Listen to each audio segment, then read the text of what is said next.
Sabe aquela sensação esquisita de viver no mesmo mundo que todo mundo, mas parecer estar jogando um jogo com regras que você nunca recebeu? Pois é, por muito tempo essa foi a minha realidade.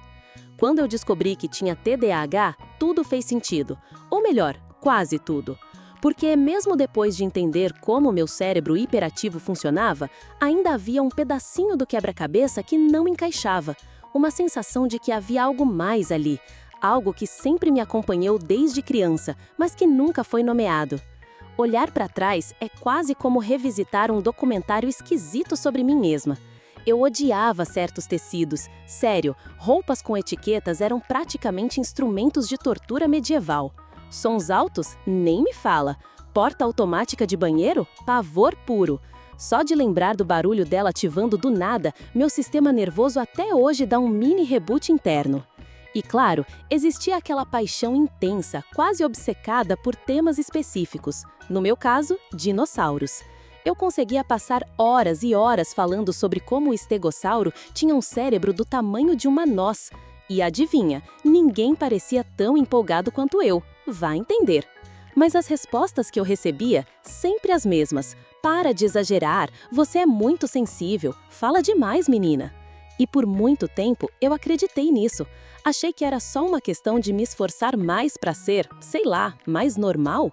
Só que olha, normal nunca foi um aplicativo que veio instalado no meu sistema operacional. E cá entre nós, tá tudo bem. Só que tem um detalhe. Muitas dessas características foram simplesmente invisibilizadas, porque o jeito que o autismo foi descrito, estudado e diagnosticado por décadas, adivinha, foi baseado quase exclusivamente no comportamento de meninos, geralmente brancos, com estereótipos bem específicos. Ou seja, todo o resto que não se encaixava nesse molde era simplesmente ignorado, subestimado ou pior, rotulado como frescura. E aí entra uma questão que me perseguiu por anos. Se eu não podia ser eu mesma, porque isso gerava olhares tortos, comentários atravessados e desconforto alheio, o que, afinal, eu deveria ser? Será que tentar imitar os outros resolveria? Ou pior, será que isso teria algum custo para mim no futuro? E agora me diz, você já se pegou se perguntando se esse esforço constante para parecer normal pode estar te custando algo muito mais precioso do que imagina? Para mim, a resposta é absolutamente sim. E olha, não é um precinho simbólico não, é uma dívida emocional acumulada ao longo de anos que você nem percebe que está pagando, até a conta chegar. Na adolescência, eu comecei a perceber que havia uma espécie de código social funcionando o tempo todo, só que assim, esqueceram de me passar o manual. As piadas que eu não entendia, os olhares que eu não sabia interpretar, os silêncios que eu nunca decifrava se eram desconforto, tédio ou só silêncio mesmo. E foi aí que eu comecei, meio sem querer, a virar uma especialista em camuflagem social. Isso mesmo, mascarar quem eu era para tentar me encaixar. Observava como as outras pessoas agiam, como se comportavam, quais expressões usavam. Qual era o tom de voz certo, o momento exato de rir, mesmo que eu não tivesse entendido a piada. E aí, eu ia lá, copiava. Parecia funcionar, por 5 minutos. Depois vinha aquela sensação horrível, como se eu tivesse acabado de encenar uma peça de teatro que nem era minha. E o público nem sabia que eu estava atuando. Lembro até hoje de uma situação que me marcou muito. Foi num encontro da faculdade, quando um grupo estava super empolgado falando sobre viagens. E, para tentar parecer interessante, eu soltei um "Nossa, espero que nenhum de vocês tenha alergia, porque essa viagem tá cheia de poeira, igual seu quarto deve estar." Silêncio. Olhares desconfortáveis. Uma menina até fingiu que recebeu uma mensagem no celular para escapar do clima estranho. E eu quis evaporar. Não entendi se tinha sido ofensivo, sem graça ou só esquisito demais. O que eu não sabia naquela época é que esse esforço constante para performar uma versão mais aceitável de mim mesma tinha um preço altíssimo. Ansiedade, esgotamento mental e, em muitos casos, algo que hoje eu entendo como shutdown. Aquela pane interna que faz seu cérebro simplesmente desligar, seu corpo travar, sua fala sumir e sua cabeça parecer um quarto escuro onde você não acha mais o interruptor. E quem olha de fora acha que você tá calma, quietinha, comportada. Mal sabem que por dentro tá rolando um caos digno de final de temporada de série apocalíptica.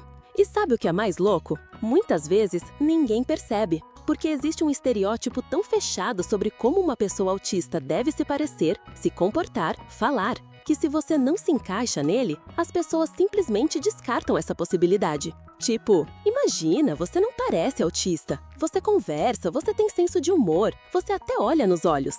Como se isso fosse um passe livre para excluir todo o resto da experiência neurodivergente. Mas aí vem uma questão que eu me fiz durante muito tempo, e que talvez você também já tenha se perguntado. Se a gente passa a vida toda se moldando, se forçando a caber em espaços que nunca foram feitos pra gente, será que, em algum momento, dá para se desconstruir e começar a viver de um jeito que realmente faça sentido para quem a gente é? Sim, dá. Dá para parar de viver como se você fosse um quebra-cabeça com peças trocadas, tentando se espremer em moldes que nunca foram feitos para você. Mas olha, eu não vou mentir para você. Não é fácil nem rápido. Leva tempo, exige paciência, exige até um pouco de coragem. Coragem para se olhar de verdade e dizer: eu não sou quebrada. Meu cérebro não é um erro de fabricação. Eu só funciono diferente. E tá tudo bem. A grande virada na minha vida aconteceu quando eu percebi que meu problema nunca foi ser diferente, mas sim viver num mundo que foi projetado quase que exclusivamente para um único tipo de cérebro, de comportamento, de jeito de existir. Um mundo que acha que todo mundo precisa ser extrovertido, sociável, amar barulho, adorar festa, viver sorrindo e sendo agradável o tempo inteiro. E quando você não funciona assim, vem o julgamento, a exclusão, o rótulo. Mas sabe qual foi a maior descoberta de todas? Que existem ferramentas, recursos, estratégias e principalmente comunidades inteiras de pessoas que pensam, sentem e percebem o mundo de formas parecidas com a minha. E cara, isso muda tudo. Sabe aquele barulho que me fazia quase implodir por dentro? Hoje eu tenho meu fiel escudeiro, um bom fone com cancelamento de ruído. Aquele toque de tecido que parecia papel de lixa na minha pele, roupa sem etiqueta, tecidos sensoriais confortáveis. A ansiedade de interações sociais forçadas, aprendi que tudo bem dizer não, tudo bem escolher ambientes que não me esgotem, tudo bem ter poucos, mas verdadeiros amigos, aqueles que não acham esquisito quando eu falo durante 20 minutos sem respirar sobre a reprodução dos axolotes. E olha, se tem uma coisa que eu gostaria que todo mundo entendesse, é que o espectro autista não é uma linha reta onde de um lado estão os muito autistas e do outro os pouco autistas. Não funciona assim. É mais como um painel de controle, cheio de botões, sliders, luzinhas, onde cada pessoa tem seus próprios níveis de sensibilidade, comunicação, interesses, necessidades. E nenhum painel é igual ao outro. Ter mais ou menos suporte, precisar de mais ou menos adaptações, não te faz mais ou menos autista. Assim como uma pessoa que usa óculos não é meio cega nem quase normal. Ela só precisa de uma lente para enxergar melhor. E é isso.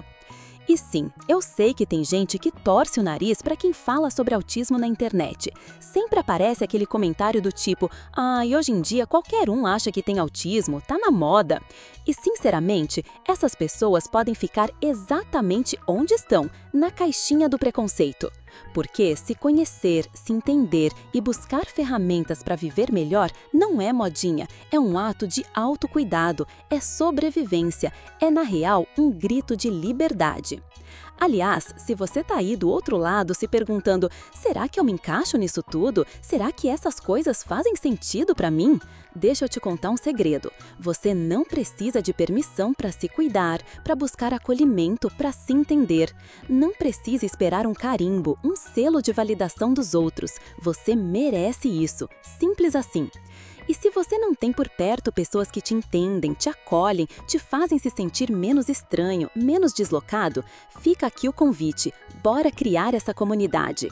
Porque olha, você não tá sozinho, nem sozinha, nem sozinho. Somos muitos e juntos somos bem mais fortes. E se esse papo fez sentido para você, se te trouxe aquele quentinho no coração ou pelo menos te arrancou um sorriso meio tímido, eu te convido de verdade a se inscrever no canal. Aqui é espaço seguro para quem para quem se sente diferente, para quem questiona, para quem busca se entender e, principalmente, para quem quer construir um mundo onde todo mundo cabe, do jeitinho que é. Então vem, chega mais, você é muito bem-vindo por aqui. Nos vemos no próximo vídeo.